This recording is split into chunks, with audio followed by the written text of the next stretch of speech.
Hey you guys, welcome back to my studio. If you're new here, I'm Belinda. Thanks for stopping in. Don't forget to subscribe so you don't miss any of the videos I have in the queue for you. Today I'm going to do a watercolor demonstration of a house portrait. This guy. Let's have a look. I've got a light pencil sketch down here. Whoops. No, that's not where you get to sit. Come here. This is Strathmore plate finish Bristol paper that I've taped down to a piece of Gator Board. So this is the label, 23 by 29 inches, Bristol sheets plate surface made by Strathmore. So I have a sketch here of a house, and I printed it in black and white to pay attention to value. And the initial drawing is done with a Derwent Dark Wash pencil. This is a pencil that becomes water soluble and dissolves when you wash over it with water or watercolors. So the first thing I'm going to do over my sketch is straighten some of my lines that make a difference. So for example, that line is important in terms of getting perspective on the house. This one not so much because it's almost the same value, but there's quite a bit of contrast here and here and here. So I'm going to straighten a few of these lines that I sketched out using this cork-backed ruler, and then we'll get started on painting.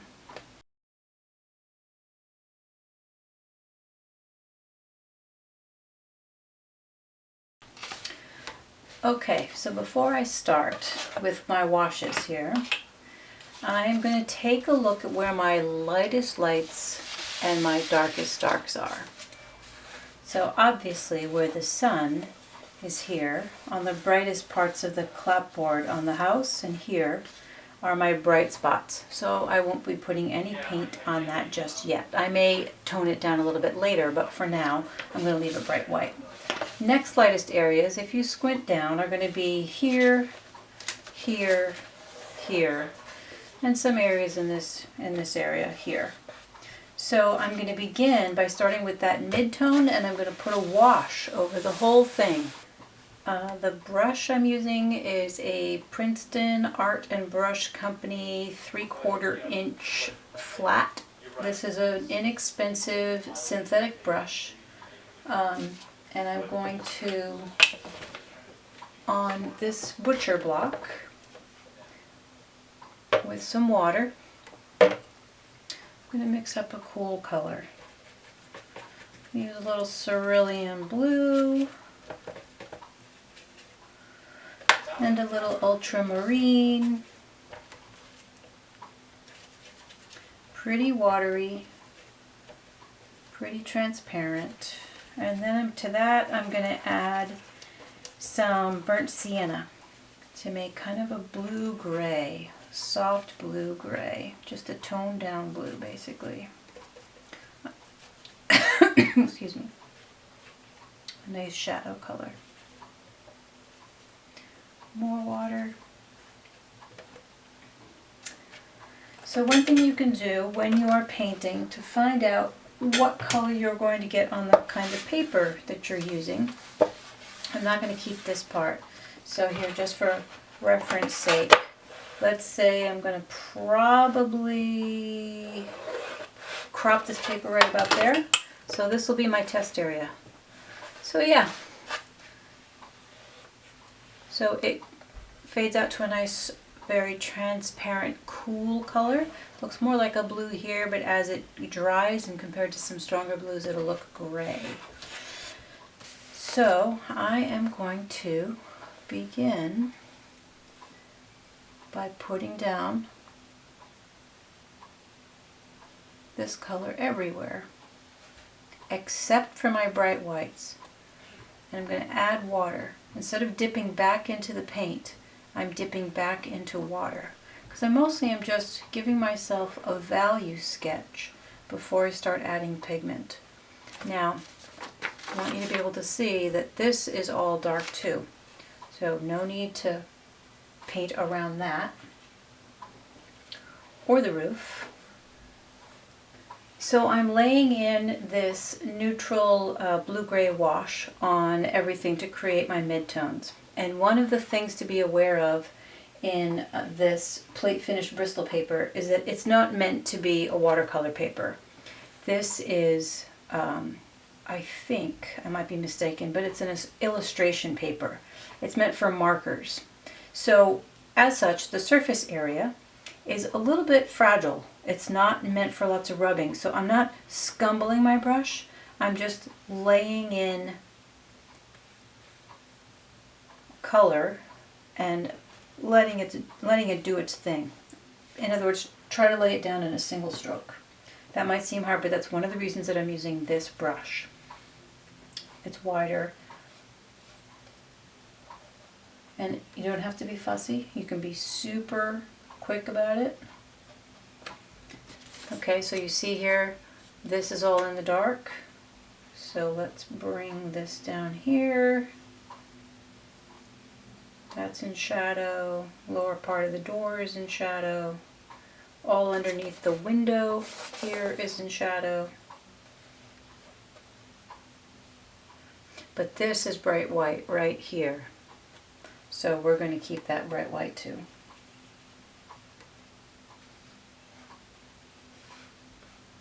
So much of painting is really just making yourself slow down, focus in, and look.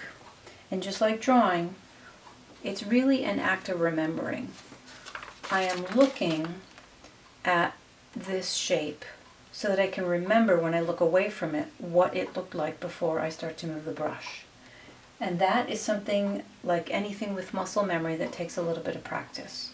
So you can't be too hard on yourself if the very first time you try, you don't get the results that you want. It just means you have to practice a little bit more. So now we've got our bright spots, and they somewhat, doesn't have to be perfect, but they somewhat mimic the bright spots here. So this one is here,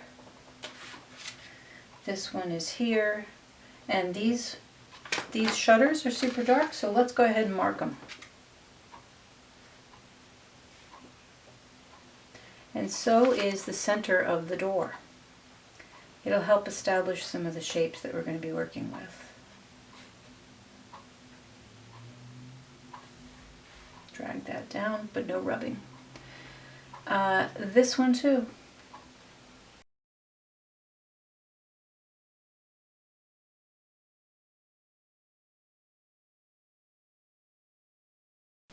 Okay, so now we have a little bit more of a shape.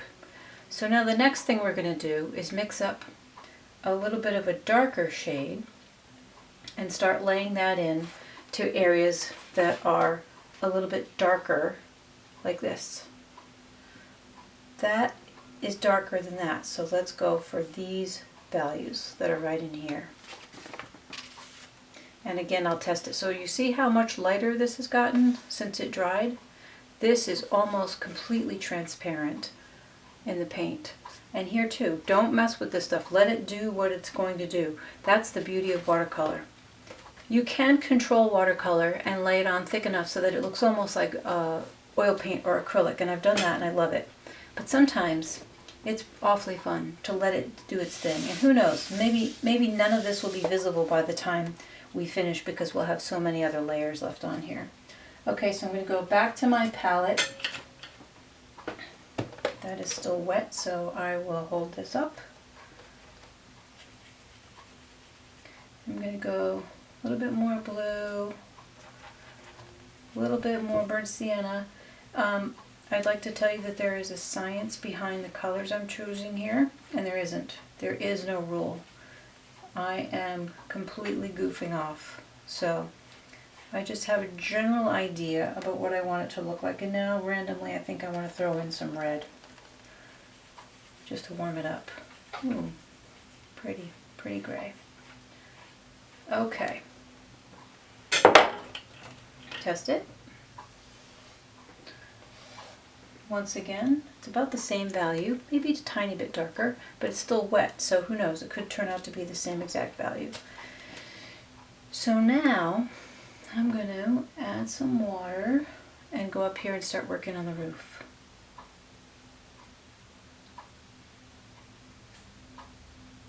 Again, I'm just look at how angled the brush is. I don't hold it up like this. I'm not abrading the paper. I'm just dragging pigment over the top of the paper. You can create this little spot so that you can bring the brush right up to it. It's a stopping point. Same here. Not muddling too much, just touching the paper and dragging the pigment across. It's like pulling a blanket. I'm pulling a blanket over the top of the image. Now these are still wet.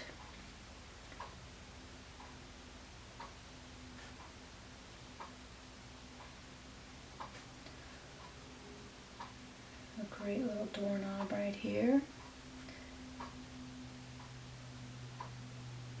And a shadow shape from the lamp.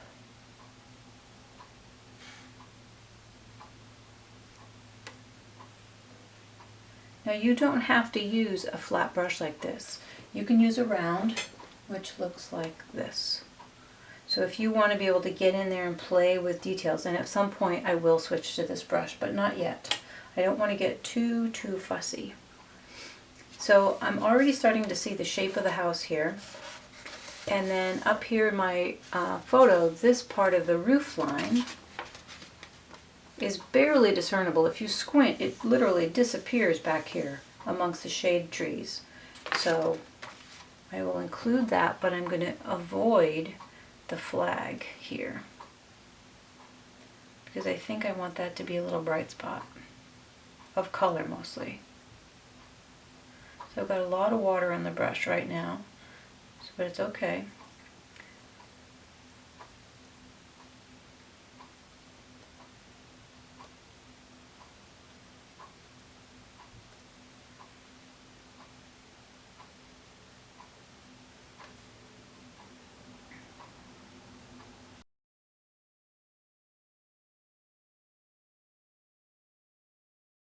This side of the window is in shadow. And like we talked about, the area underneath the window here, this is all very dark. So we can darken that up. It's still wet from the first colors that we laid on here.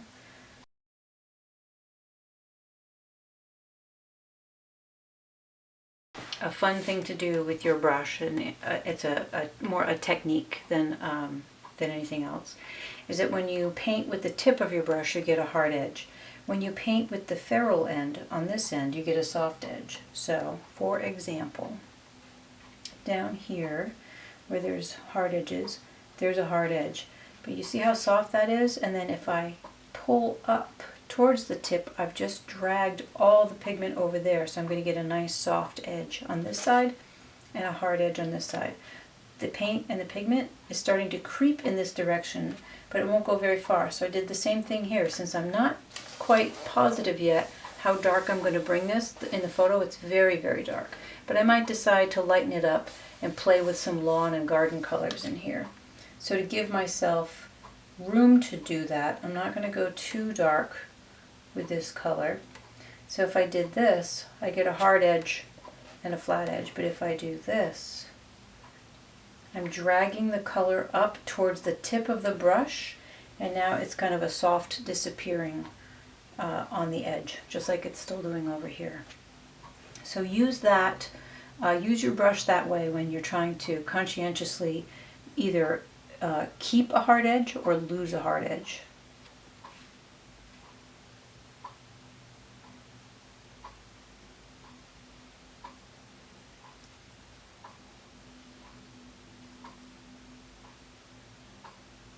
I'm just using the corner of the brush like I would use the tip of a round brush. This is the equivalent of that.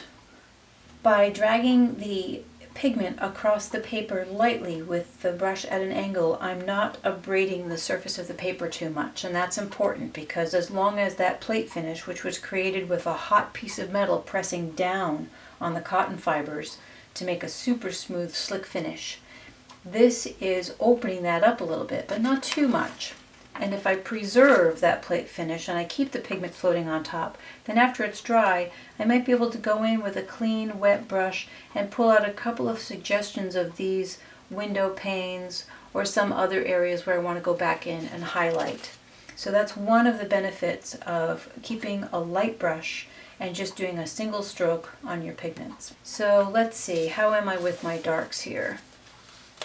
I've got a lot of dark here in the foreground, so to give myself a base, I'm going to use the remaining paint that I have on the palette and put it down there. Okay, now I might be ready to add some greens. So I'm dipping in. This is not much darker in value than the colors we've already been using, but it might do some nice mixing down here.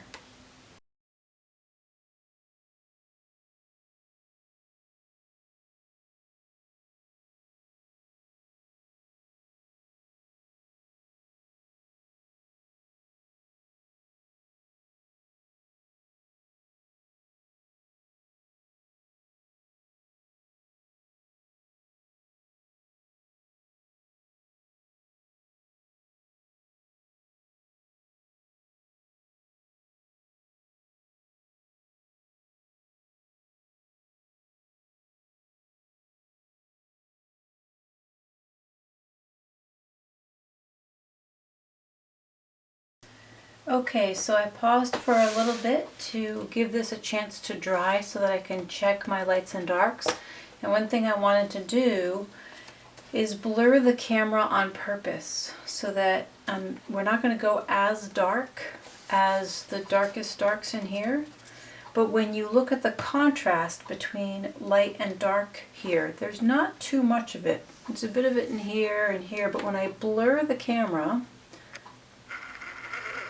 which is what you get when you squint, you can see where we need lots more dark here and lots more dark here and a patch of dark here. It's these horizontal darks that are going to give some nice contrast to these verticals. Okay, so now I'm going to switch from the flat brush to the round to start going in and getting a little bit more detail in the painting.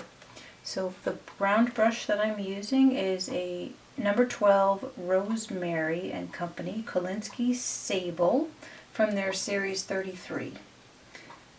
And I'm just wetting the brush and grabbing some color, and I'm using just a cerulean blue here because now I want to add some color. So this is a little green,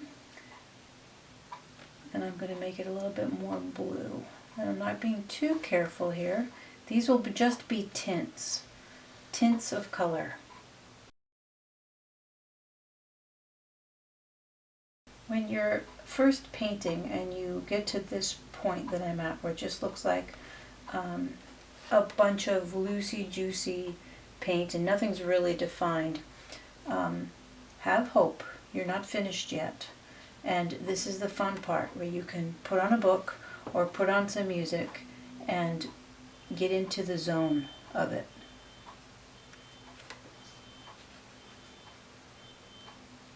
So that already gives us a much more defined window pane here.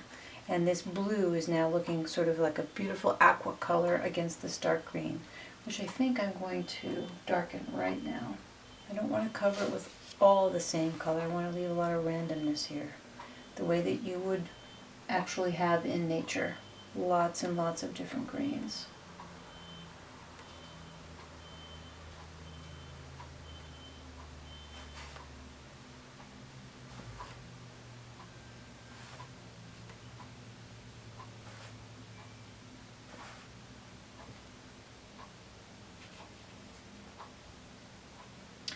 I'm going to go darker still right here.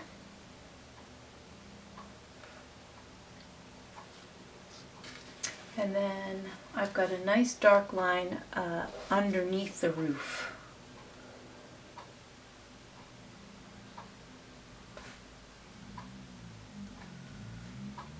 And I've got the same thing here. Got a deep shadow right there. You don't have to bring the line all the way across. It actually looks better broken up a bit. And then I've got the same thing happening over here, but I'm just going to suggest it.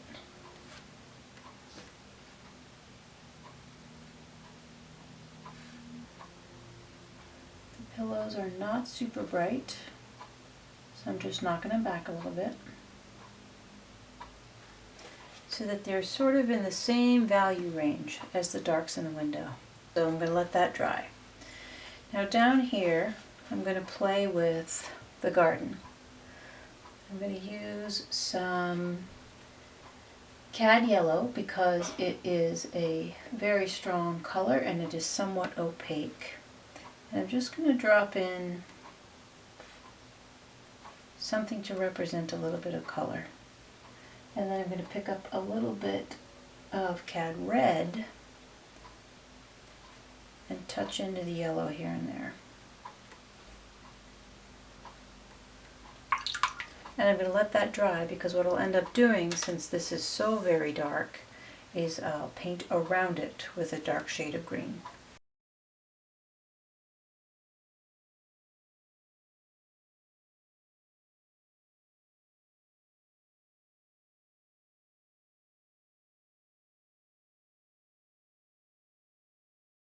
I'm going to pick up some Hooker's Green Dark and mix it with a bit of phthalo blue, which will be pretty intense.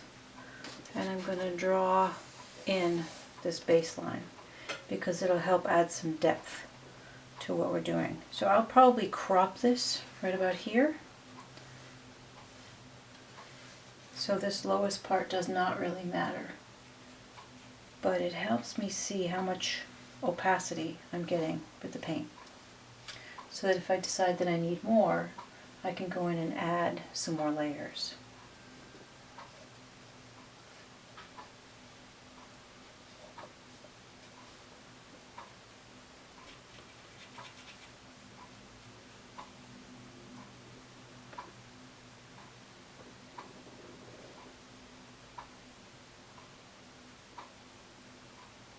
This is some of that garden area that I'll be painting in and around.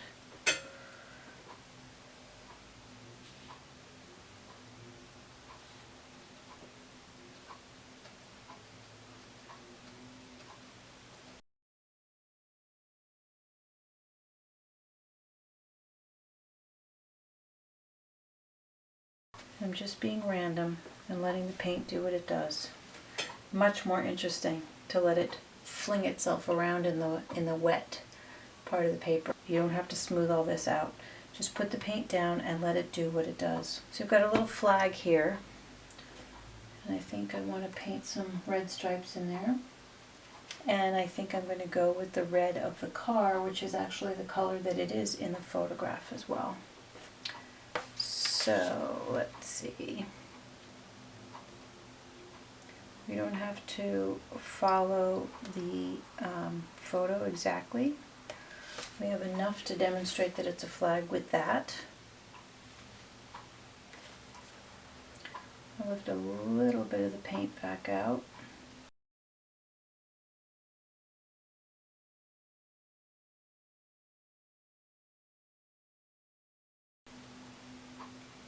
So we're just suggesting that it's a flag. We're not going to count the stripes and this. We're not going to count the stars. We're leaving it loose. This is my handprint right there, and I'm going to leave it just the way it is. I like what's happening with the yellow going this way, so I'm going to bring some yellow up here. Mixed a little bit of sap green with a little bit of cad yellow. And I'm dropping it in and just letting it travel.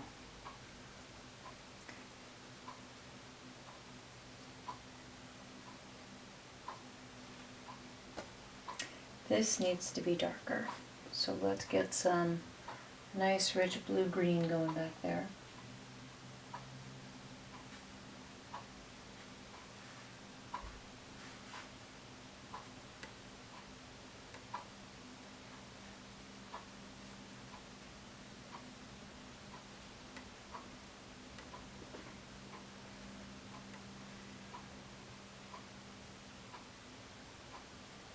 Using the back of the ferrule of the brush again for softer edges.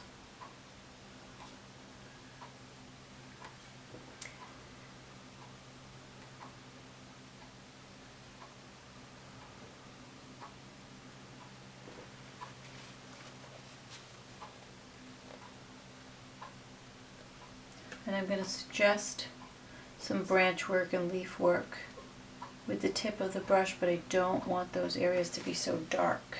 So I'm just suggesting them and then blotting them out.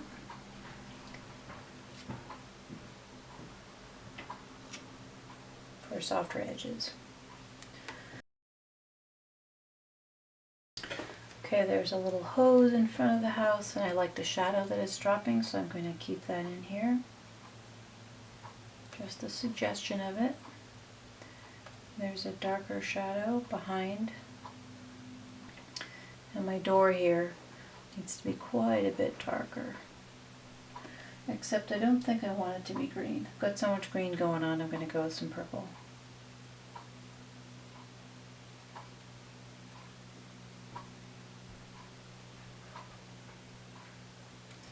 And I think I'm actually going to drop in a little bit of alizarin crimson at the top and let it do its thing. And then I'm going to darken the shutters again. So this is glazing. Every time you squint and look at your lights and darks, if you need some more dark, you add another layer of paint. Then you let it dry and squint again. And if it's not dark enough, you add some more. And you keep picking up different colors to keep it interesting. I'm picking up some cad red for my vehicle.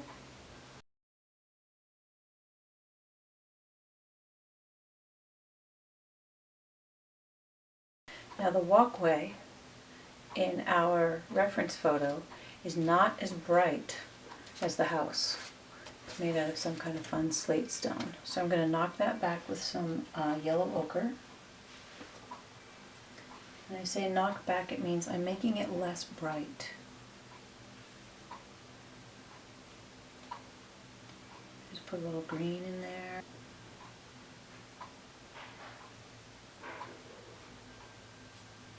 Now if I want later, when this is dry, I can add some striations, but I think that I won't because I don't want there to be so much going on. There's already a lot going on in front of this little house. If I were to add some stripes here and some window panes and some more garden details, it could get really fussy. And I'd like it to maintain kind of a open, loose feel, and I may add some of the clapboard shadows since they're such an integral part of most New England houses, and I do love that. Okay, so here we are the next day. All of the paint is dry, and in looking at the source material, one of the big differences I can see in terms of fine-tuning this is that the shadow area here on the roof line, I'll turn it so you can see it, is nice and dark. Now we don't have to go quite this dark, but this is an opportunity for a lost edge. And so is this, and so is this. And if you look at the painting, it almost looks as though I took the house and I cut it out and I stuck it on top of the trees.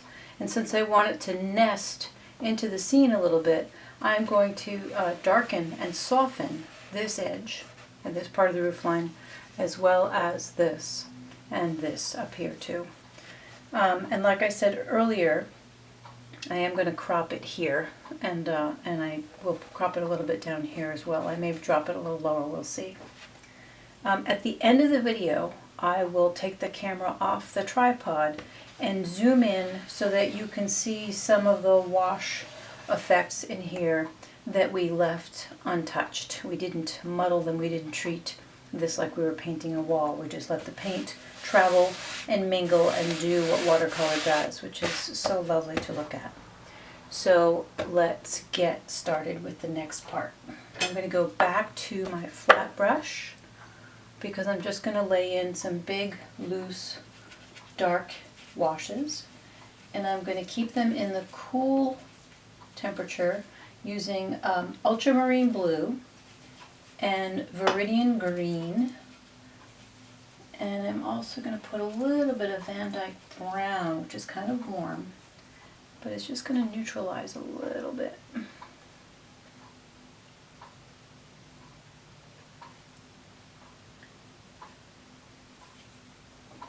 A little bit more blue, a little bit more green.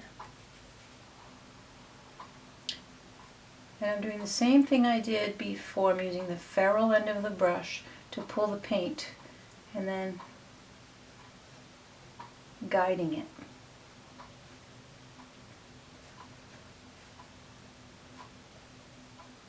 And I'm looking at my reference photo here. I'll pull it so you can see it. This is a big dark area in here. There's not a whole lot that's visible in the black and white. Now in the color there is, and we can deal with that later by doing some lifting out if I decide, okay, I think I'd like some of the branches to show.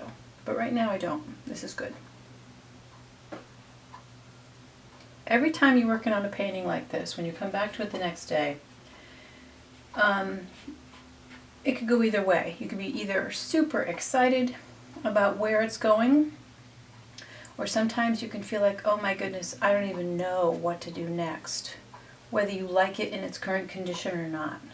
And it's really easy to get kind of frozen.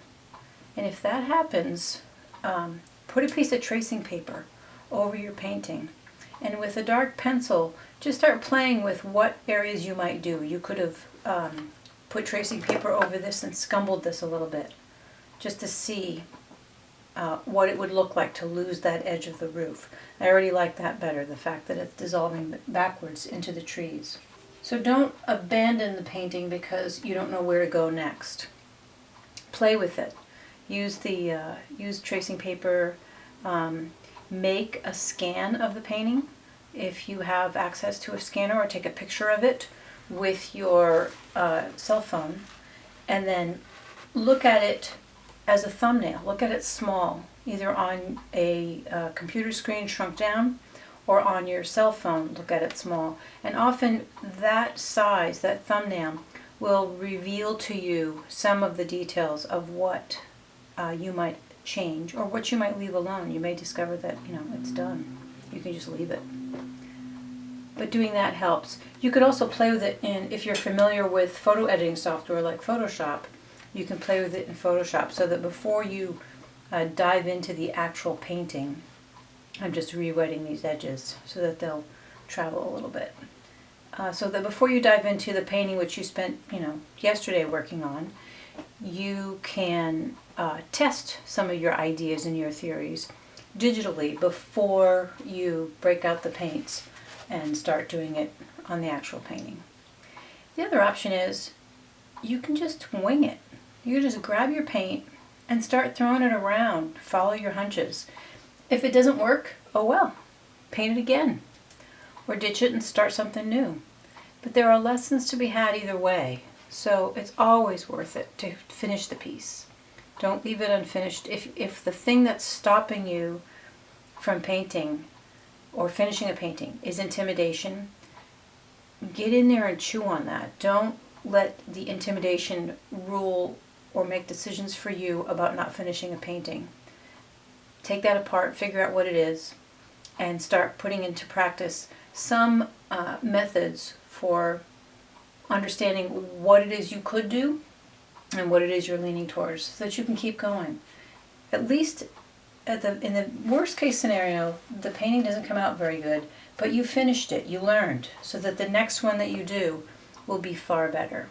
Very often if I do a painting a second time, it's so much easier because I've left all my mistakes on the first one.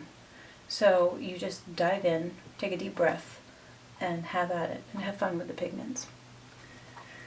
So now I'm going to get off my soapbox. Sorry if that was bossy. And I'm going to darken some of the areas in here. Going back to my blues. And I'm going in to get a little bit of burnt umber.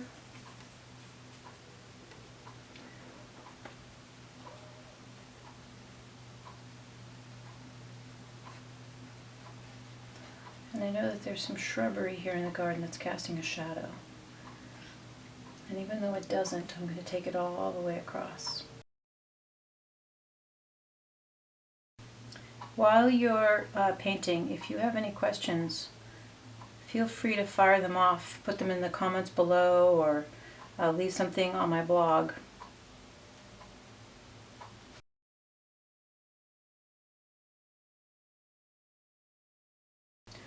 And I'd be happy to answer the questions if I know the answer, or guide you to some place that might be able to answer the questions if I don't know the answer. Anything to get you painting. Because how fun is this? Watching paint move around on a piece of paper like this. The last step that I'm going to do is just some fine tuning that has mostly to do with straightening lines so that my little house looks like a little house. But I like the lost edges up there, and this is okay in terms of light and dark. I'm not going to touch the car. I'm going to give it a little bit of dark underneath. But I am going to darken a couple of little places. Because when I squint, so since we talked about squinting before, let's squint again. Move this down so you have the whole thing in the screen. And I'm going to use the camera to fake a squint. So when people say squint, squint, squint, so that you can check your lights and darks. Let me back out a little bit. Here we go. That's some serious squintage. So you can see that this area is still much darker than this area.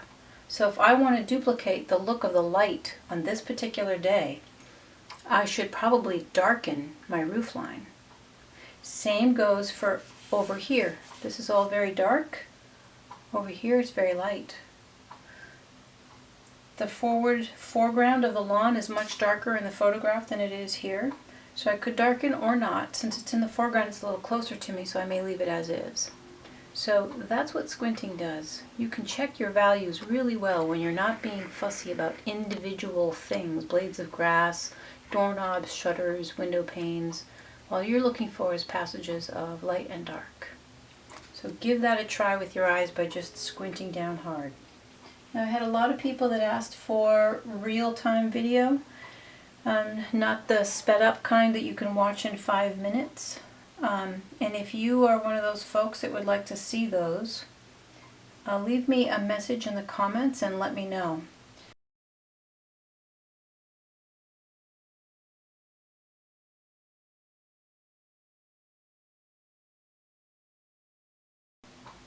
Maybe what I can do is post 2 versions of it. A speedy one for those who don't have time to put into a whole hour, and a full-length version in real time so that you can just get the feel for how long the painting takes, the entire process.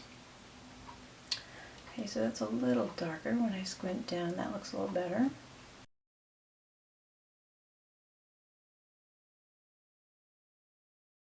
Alright, so this little scrap of paper where I was showing you that you can get full sheets of Strathmore is what I'm going to use to lay in a suggestion of clapboard. So over here on my palette, I'm just taking a little cerulean blue and adding it to the pool of what I already had.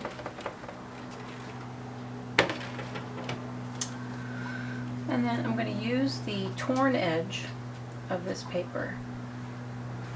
I think it's pretty straight. Let's see. I'm just loading it up with pigment. I'm going to see if it's straight. Yeah, straight enough. Although it's a little wet, so I am going to dab it.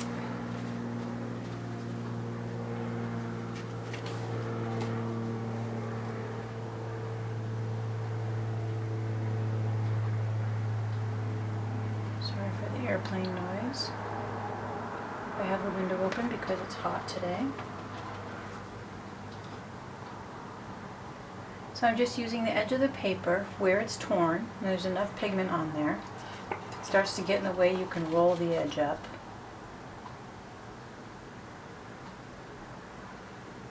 and I'm giving myself some clapboard. So not too fussy. Same thing over here. Pick up some more paint. This will save you taking a ruler and trying to, you know, get super straight lines, and it's a little too time consumptive. This way you're just in and done. Blot to keep it nice and mellow. Now this little building has some vertical lines which I think are really cool. So I'm going to just suggest a few of them.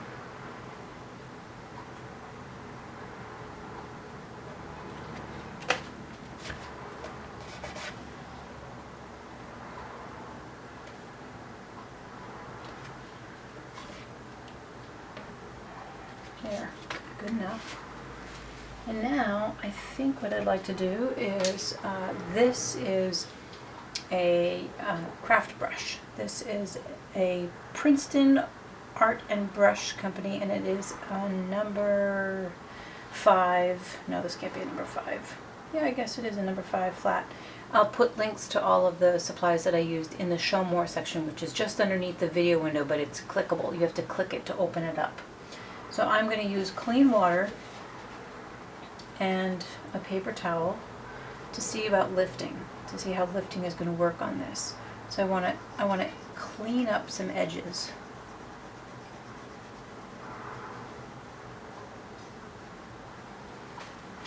So it's not that big of a deal. You're not going to get a lot of impact by doing this, but just enough. Just enough to make a difference.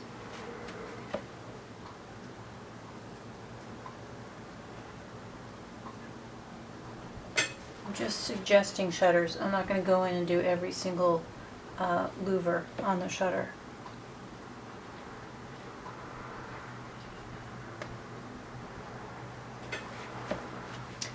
And then on these windows in here,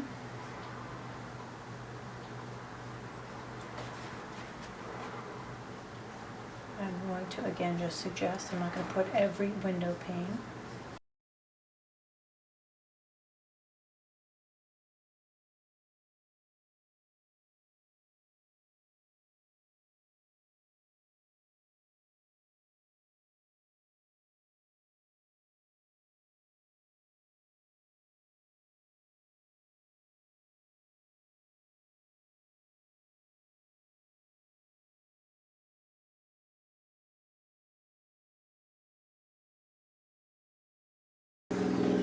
So from a distance, this is just a green lawn, and these are just some trees, and it's a little white house with a red car.